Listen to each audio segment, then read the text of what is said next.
aujourd'hui, je vais vous faire découvrir un nouveau jouet, le Révolution, que vous voyez ici à l'écran. C'est un cerf-volant à 4 lignes, comme vous pouvez le voir. Un cerf-volant un peu particulier, parce que il a été inventé à peu près dans les années 1980, à peu près dans mes âges. Et vous pouvez voir qu'il est assez particulier, parce qu'il peut faire marche avant et marche arrière. Allez, je vous montre un petit peu ce qu'il est possible de faire avec un cerf-volant Révolution.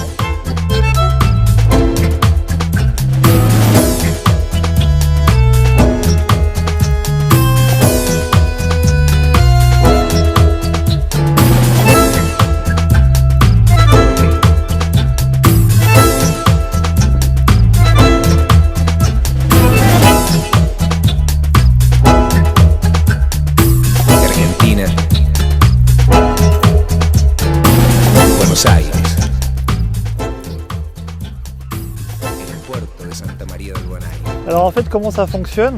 Comme vous voyez, il y a 4 lignes, 2 lignes avant et 2 lignes arrière.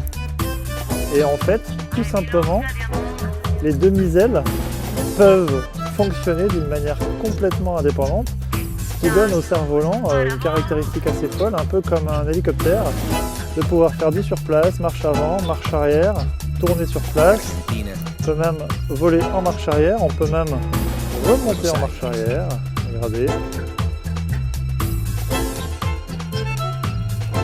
Arrière. Donc en fait, je pense que vous voyez mes poignets là. Il y a les 2 lignes avant qui viennent ici, là où il y a mes pouces. Quand je tire sur mes 2 lignes avant, le cerf-volant monte. Quand je tire sur les 2 lignes arrière, le cerf-volant descend. Et si je trouve le juste milieu entre les deux, le cerf-volant est statique. Ok, ça c'est la première leçon, garder le cerf-volant statique. Ensuite, maintenant, on va complexifier un petit peu.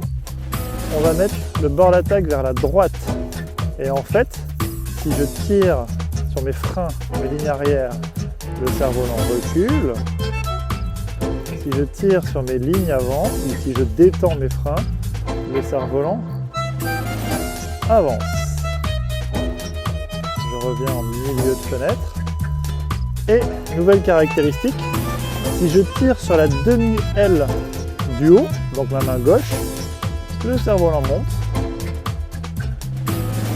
Et si je tire sur ma demi-aile en bas, le cerf-volant descend. Si je trouve le juste milieu, le cerf-volant est statique. Voilà les grandes bases, ça marche à droite, en haut, à gauche, en bas, à droite, à gauche. Voilà les grandes lignes du Révolution.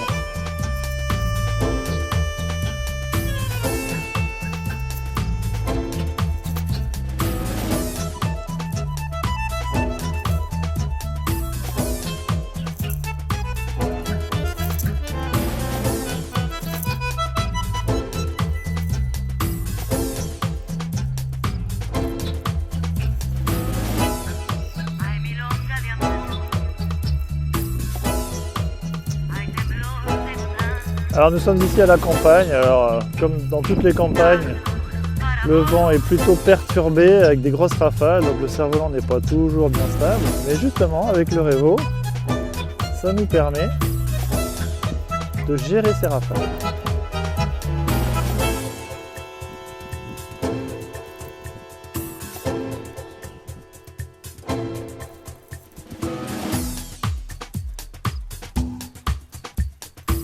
Argentina, Buenos Aires, el puerto de Santa María del Buen Aire.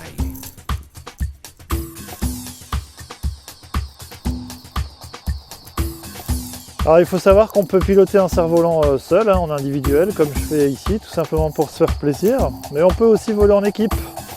On peut voler à 2, c'est une paire, à 3, à 5, à 10, 15, et après on peut même faire des méga-teams, 40, 50, je ne sais plus à combien sont les records. Mais ce qui permet en fait de faire des figures toujours nouvelles, toujours innovantes.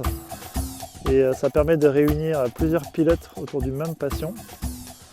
et de vraiment se faire plaisir. Si vous êtes intéressé pour voir ce qu'on appelle un méga team, des vols en équipe à plusieurs révolutions, je vous mettrai un lien dans la description de la vidéo. Vous pourrez aller voir et jeter un coup d'œil, voir à quoi ça ressemble.